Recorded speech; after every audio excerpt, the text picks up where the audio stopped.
Jackie and I are on a mission to stop piracy. If this were a movie, we could take on the bad guys ourselves.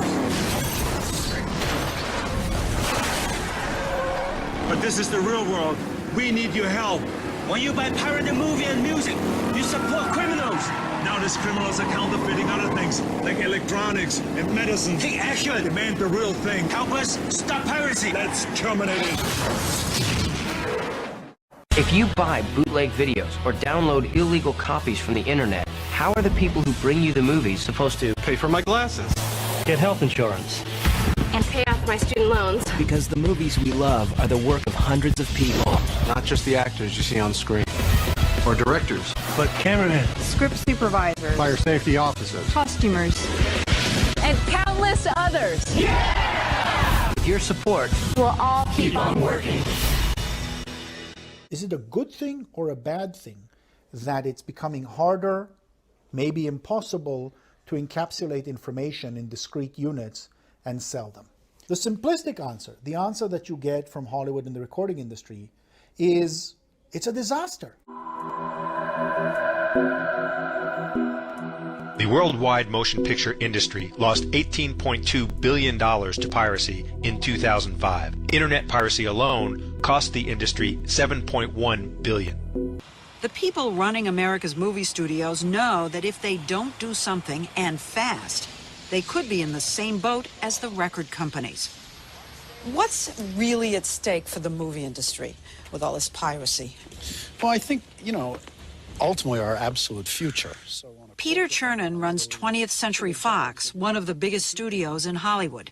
Somebody can put a perfect digital copy up on the internet, perfect digital copy, right? And with the click of a mouse, send out 1 million copies all over the world in an instant. And it's all free. If that takes hold, kiss Hollywood goodbye. You remember that ad, you wouldn't steal a car.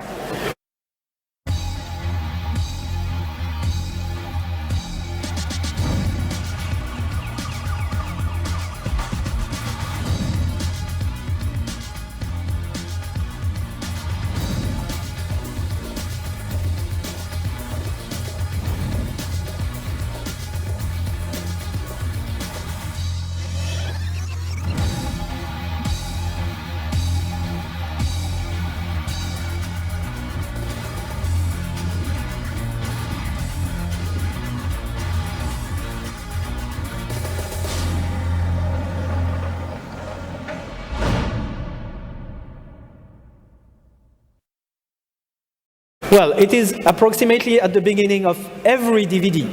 So anyone who doesn't care about home music or the distribution means or what is the internet and what is peer-to-peer and whatever already has implanted in his mind that multiplying zeros and ones is like stealing, is like subtracting, that multiplication is subtraction.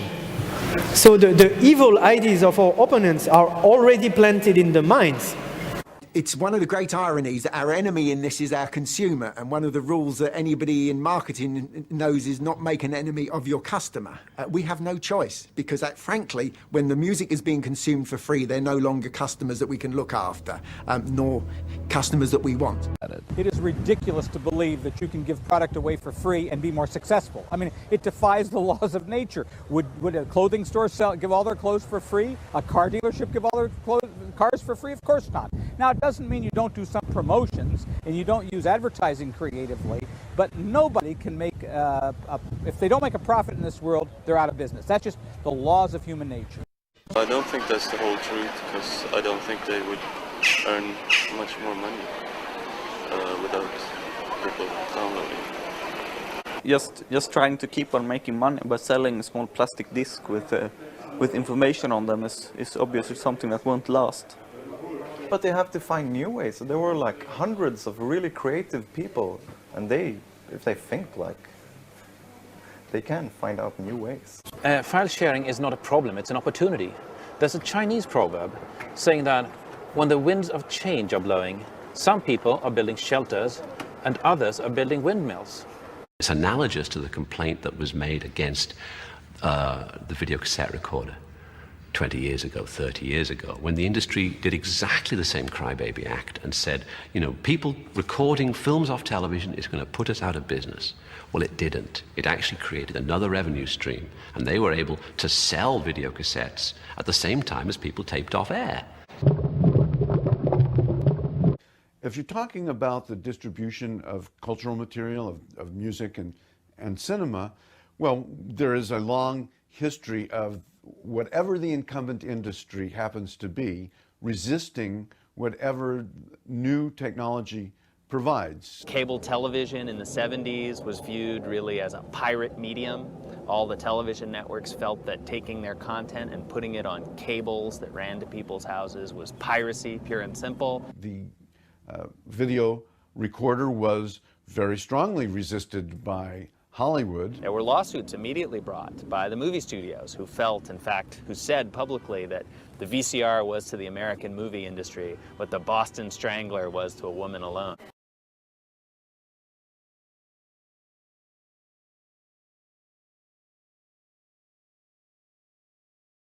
They have managed to adapt historically. When the first tape recorders came, oh no, people will be able to copyright music and such. So, and when the first video recorders came, it was the same. Oh no, people will copy our property and we won't make any money. But obviously they were able to adapt to that also. It's interesting in historical perspective that up to the 70s, recorded music was rather seen as a threat against musicians by, for example, musicians' unions and collecting societies. Instead, it was totally obvious to them that live performances was and remained the main revenue stream for musical performers. Then, after the cassette tape explosion, there was some kind of capitulation to recorded music. And there was a golden age for recording industry with the CD. But if we look backwards today, that rather looks like a historical parenthesis. And I would say that live performances are again turning to be the main revenue stream for musicians, most musicians. The budget of people for culture is increasing all the time, a long time. Well, of course, video games are culture. We all know that, don't we? But some people didn't understand that yet. So this is among the things we need to make them understand. If you look at the concerts, and this is a study, very recent study from October 2010, you see that literally since Napster, the concerts exploded. This is for the US, but the figures are the same all over Europe. If you look at the ticket sales in the cinema, you will see once again record years in the last years. And at this URL on the bottom, lqdn.fr/p2p studies, you will find dozens, literally more than 20 independent and scientific studies that show the same thing. That show that file sharing has either no impact or very small impact on the physical sales, that people who do the more file sharing are people who spend the more for culture. Of course, like people who borrow the more books in the libraries are the people who read the more, therefore the people who buy the more books. We know that, but it's being proved by real evidence, real data, scientific people.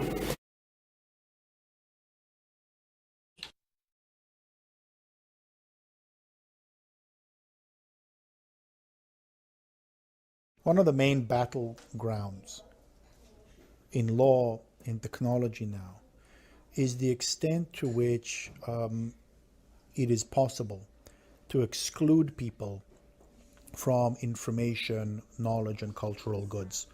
The extent to which it's possible to enclose a bit, if you will, of culture and say, it's in a container, you have to pay me in order to access it.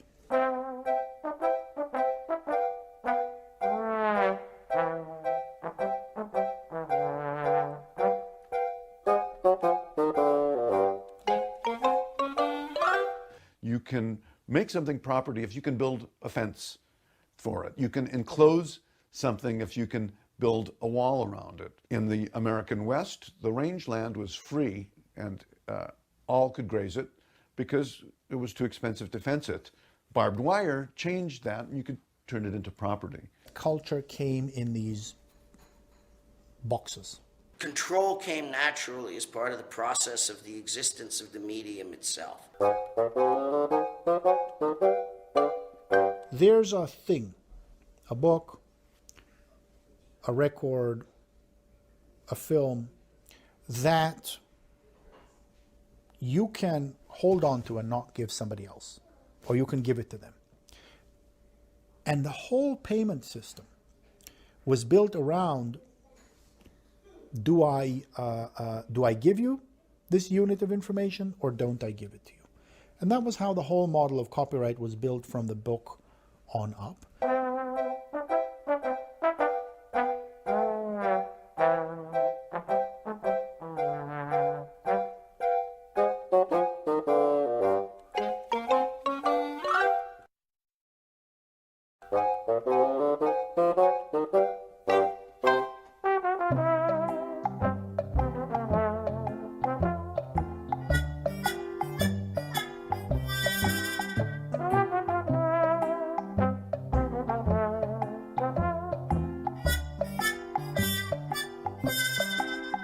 What used to be property, music, cinema, now becomes very, very easy to transmit across barriers. We have today the ability to make copies and distribute copies inexpensively. If one copy leaks out on the internet, very rapidly it's available to everyone.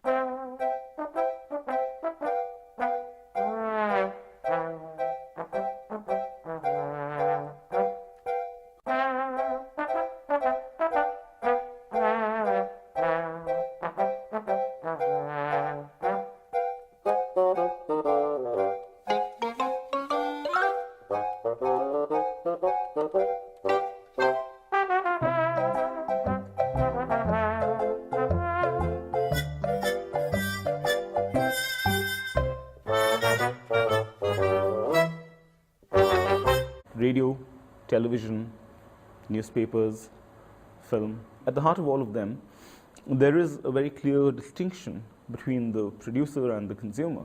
And the idea is a very, very static one, that here is a technology that allows me to communicate to you, but it's not really a conversation that one has in mind. It used to be if you had a radio station or television station or a printing press, you could broadcast your views to a very large number of people at quite a bit of expense, and a fairly small percentage of the population was able to do that. The materials were produced by some set of professional commercial producers who then controlled the experience and located individuals at the passive receiving end of the cultural conversation. I'm John Wayne. We believe in many things, but I'm John Wayne. If you wanted to change the way the television broadcast network works, good luck. You're going to have to get the majority of the shareholders to agree with you, or you're going to have to replace some very expensive equipment. In the world of that universe where you needed to get distribution, there were gatekeepers that stood in your way. I know that there's gatekeepers out there at every level, by the way. Certainly production, funding, exhibition, they can get fucked as far as I'm concerned. You would need to satisfy the lawyer for the network or the lawyer for the television station or radio station that what you've done is legal and cleared and permissions have been obtained and probably insurance has been obtained before you could get into the channels of mass media communication. The number of people who could actively speak was relatively small, and they were organized around one of the only two models we had in the industrial period to collect enough physical capital necessary to communicate, either the state or the market, usually based on advertising. This is the question that faces us today. If the battle against sharing is already lost, and media is no longer a commodity, how will society change? Will there still be a mass-produced and mass-oriented media? Should we expect changes as massive as those of the printing press? Printing becomes associated with rebellion and emancipation.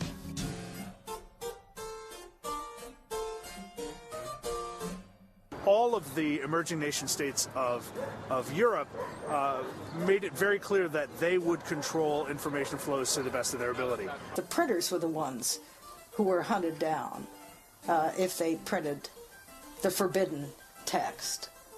So more than we think of persecuting the authors, but it was really the printers who suffered most.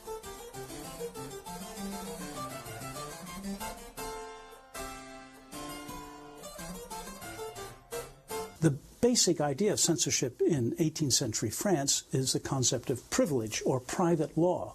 A publisher gets the right to publish a particular text that is denied to others. So he has that privilege. So essentially what you have is a centralized administration for controlling the book trade, using censorship, and also using the monopoly of the established publishers. They made sure that the books that flowed throughout a society were the authorized editions, but also were within the control of the state, within the control of the king or the prince. You had a very elaborate system of censorship. But in addition to that, you had a monopoly of production in a booksellers' guild in Paris. It had police powers. And then the police itself had specialized inspectors of the book trade. So you put all of that together, and the state was very powerful in its attempt to control the printed word. What is clear is that during the 18th century, the printed word as a force is just expanding everywhere. You've got publishing houses, printing presses that surround France in what I call a fertile crescent. Dozens and dozens of them producing books which are smuggled across the French borders, distributed everywhere in the kingdom by an underground system. I have a case of one Dutch printer who looked at the index of prohibited books and used it for his publication program because he knew these were titles that would sell well. The pirates had agents in Paris and everywhere else who were sending them sheets of new books which they think will sell well.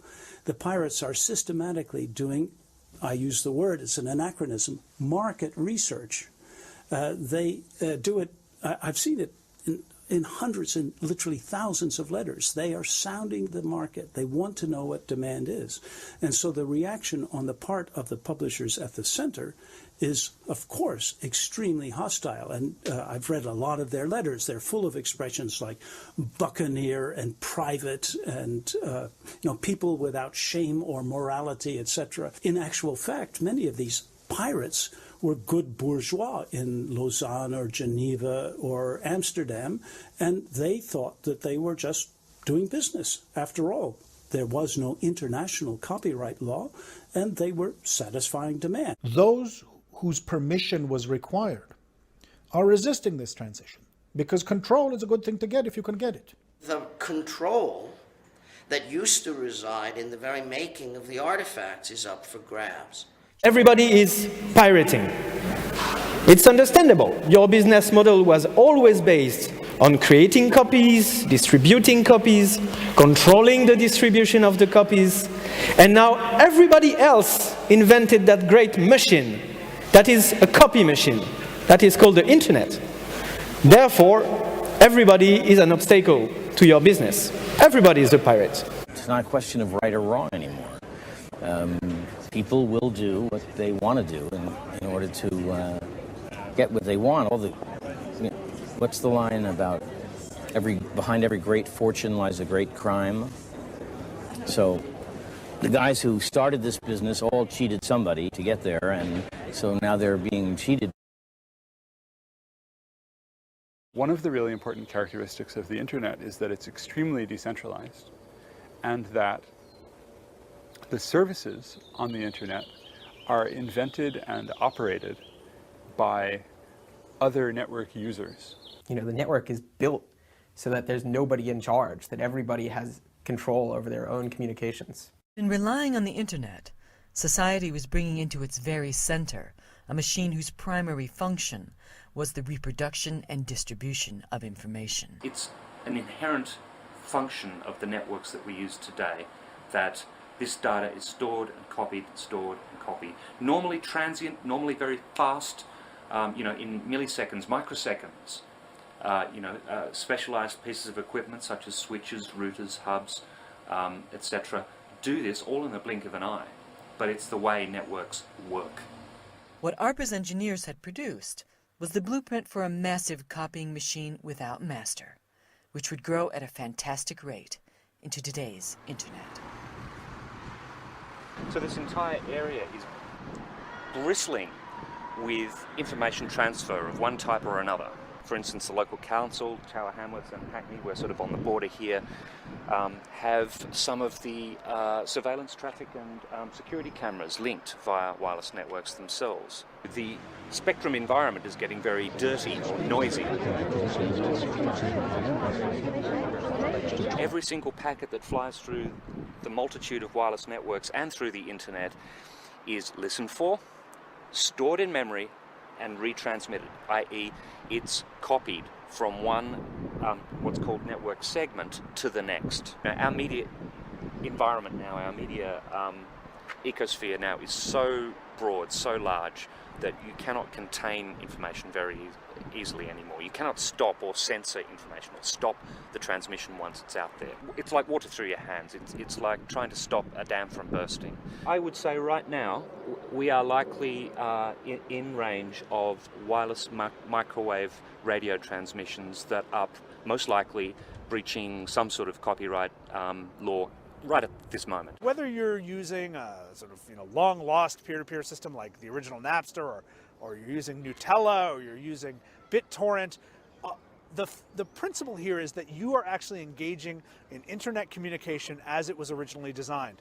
You are able to serve content as well as consume. Especially after the Napster lawsuit, we saw an emergence of a lot of more decentralized file sharing services. Computer programs that people could run on their own computers that would make them part of the network without having any one place where there's a master list or a master coordination.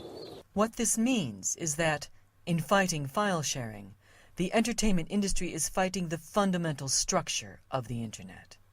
Short of redesigning and re-engineering either the internet or the devices we use to interact with the internet, there's nothing that Hollywood or Washington or Brussels or Geneva can do anything about. They shattered Napster into millions of little pieces spread across computers all around the globe.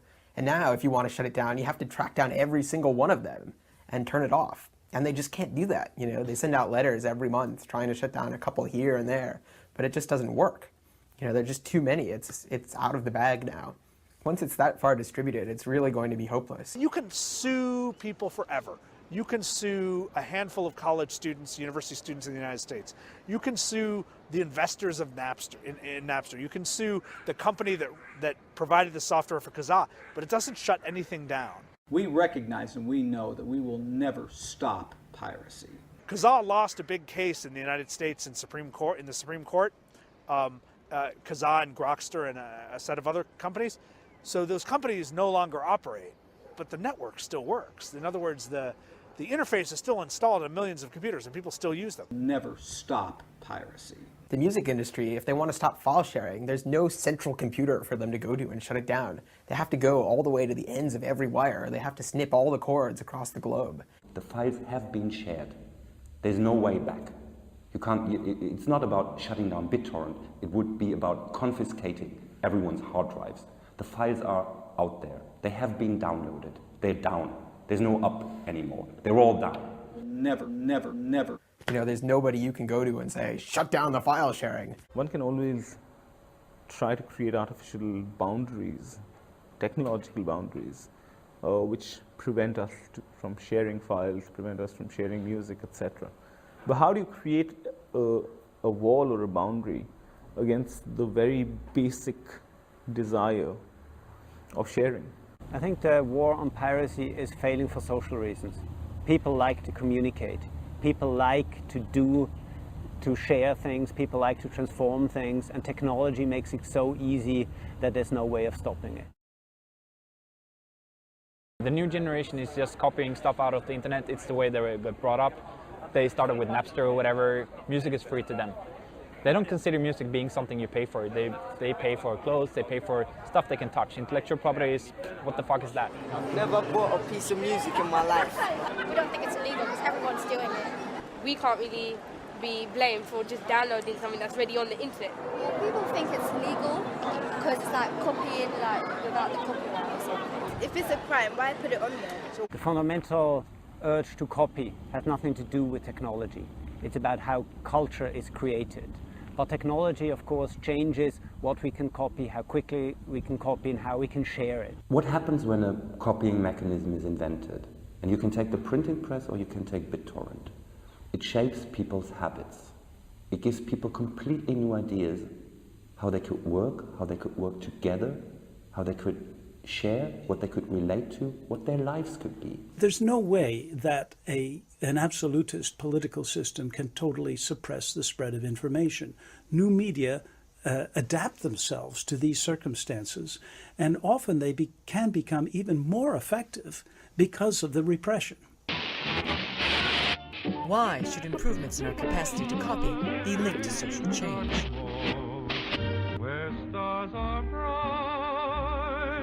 Because communicating, so fundamental to what we do in the world, is itself an act of copying. The one technique that brought us to where we are is copying. Sharing is at the heart of, in some senses, existence. Communication, the need to talk to someone, is an act of sharing. The need to listen to someone is an act of sharing. Why do we share culture? Why do we share language? Because we imitate each other. This is how we learn to speak. This is how a baby learns. This is how new things come into society and spread through society. Basically, what keeps us together is that we copy from each other. Actually, all those figures, all those studies demonstrate that sharing helps culture. And it's something that we know, that we feel inside. When you like a record, when you like a book, what do you do with it? Do you lock it down, or do you try to lend it to as many people you like? When you like reading, do you go to libraries where people share books? Or do you just stay in your room with your own books? It is evident in every major step of history. We have witnessed that the more culture is spread, the more it is alive. Think of all the so-called modern arts movements in the 20th century. Think of the surrealists, think of Fluxus. Everybody who innovated, who created new things out of culture, got inspiration from previous works, got inspiration from the peers. Nobody can create out of nothing. This is a myth. This is something that is simply untrue. So this is, once again, I think, some very simple idea, a very simple political message that we can spread, that we can build all together to counter that influence from the entertainment industry. It's all about sharing. They call it stealing, looting, pirating, thieving, killing, whatever. It is all about sharing.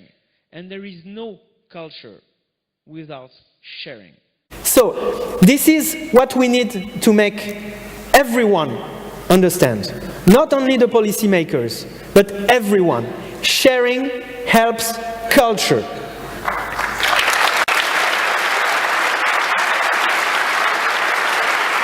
More than that, not only sharing helps culture, but culture only exists if it is shared. This is how we get to know artists, this is how we get to love the works. This is how it works, and it cannot work otherwise. The same way that sharing makes us smart. The internet is born through the sharing of knowledge.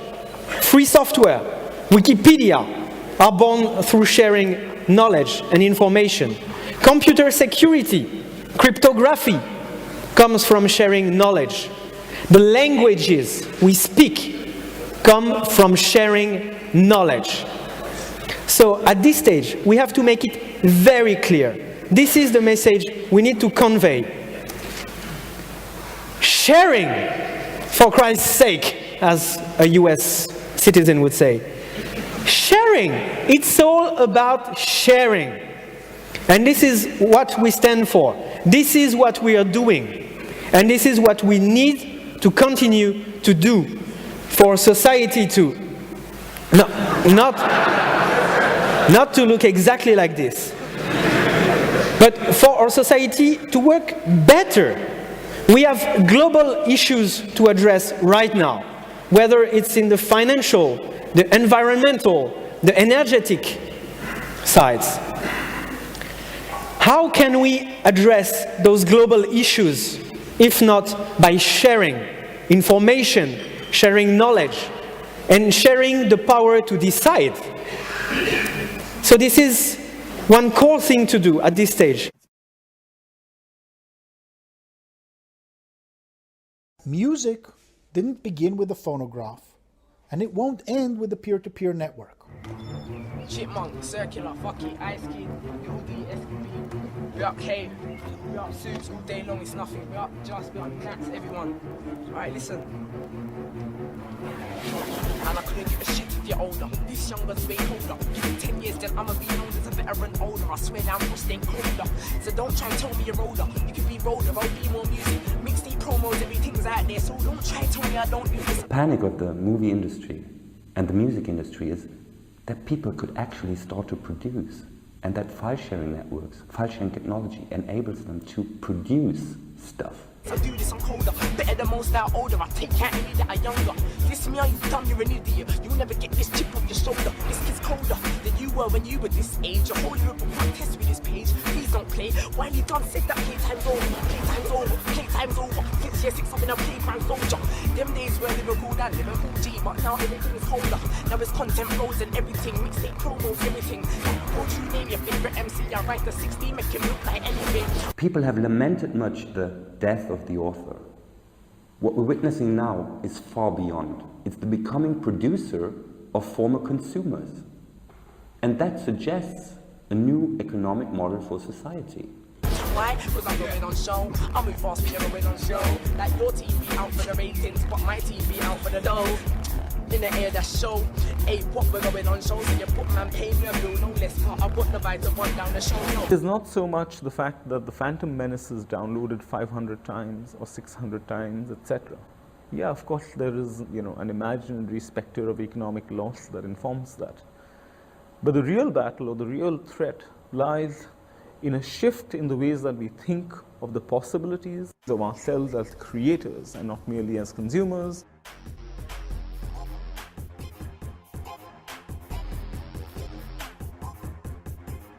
It's like a whole network.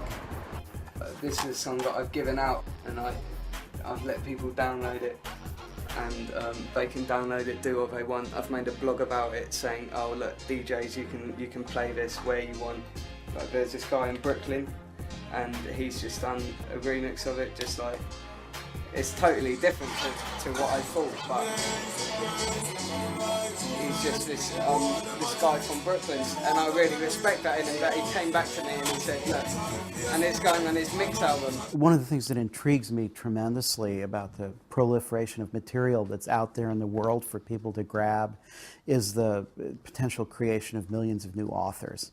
Thanks to the internet, thanks to digital technologies, the gatekeepers have really been removed. People can take more of their cultural environment, make it their own, use it as found materials to put together their own expressions, do their own research, create their own communications, create their own communities when they need collaboration with others.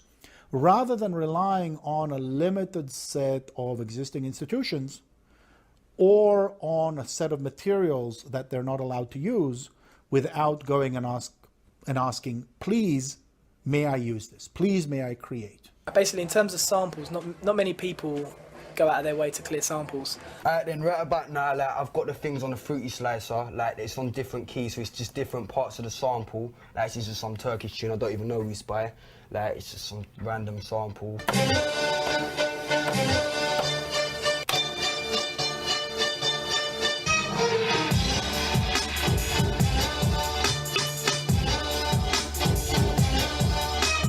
I make mainly instrumentals, so really I've made a tool for them to sort of MC to anyway.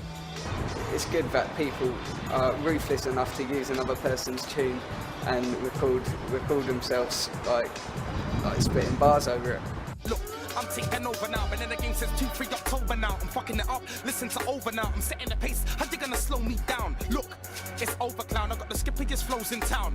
Plus, you niggas can't fuck with my wordplay. I switch it back, DJ, bring it back, why? Sometimes you get the big artists freestyle on your stuff and just sort of put it out there on their CDs and you don't even know about it. We live in this world in which absolute abundance of information is an everyday fact for a lot of us, and this means we have a certain attitude towards the idea of information as property. It's like you've heard. Sharing it is in our blood. So the struggle to hold on to knowledge and creativity as a commodity, by force, it's going to be met by our strong urge to share, copy, and cooperate. Kids, if they sample my music to make the proper music, that would be another good thing as well. I would like that as well. I want them to do that. Like, if I made an old tune, take a bit from it, drop something over it, and make it music, make it big. If you can do that, do that. When you put primary materials in the hands of ordinary citizens, really, really interesting things can happen. I ain't no musician. Like, I just know how to like make things sound good. I want to make people realize their own value. I want them to realize that they are the masters of their own content, that they create something, they can share it. If someone else created something, they can contribute, they can help, they can get it and use it the way it's supposed to be. So it's a terrorism of the mind that actually sustains concepts like intellectual property. You know, it's a terrorism that's grounded on an idea of a brutal repression of that which is actually possible. If everything is juicy generated, it also means that you have to create something in order to be part of the society. I think one of the things that we are seeing coming out is a culture where things are produced because people care about it, and not necessarily because they hope other people will buy it. So what we will see is things made by the people for themselves. I don't think I know a person who just listens to it and doesn't try and get involved in some way by producing something. You know, all of these things that are taking the copyright industry totally by surprise, and they're scrambling with and not able to deal with, you know, for the next generation. It's just part of the media landscape. They're natives. They're natives in that media landscape, absolutely. And they're not alone. I think of myself as a pirate. You're a pirate. Yeah, I'm a pirate. I'm a pirate. I'm a pirate. I'm proud because I get my music free, so it's alright. I'm proud. Making money is not the point with culture or media. Making something is the point with media. Let's build a world that we're actually going to be proud of, not just a profitable world for a few very large media companies. All we want to do is to be able to share. And then we can address the question of how to fund creation in the digital age, the question of the business models and yada, yada, yada. But all we want to do is to share, because sharing is good. And we should not be ashamed of it.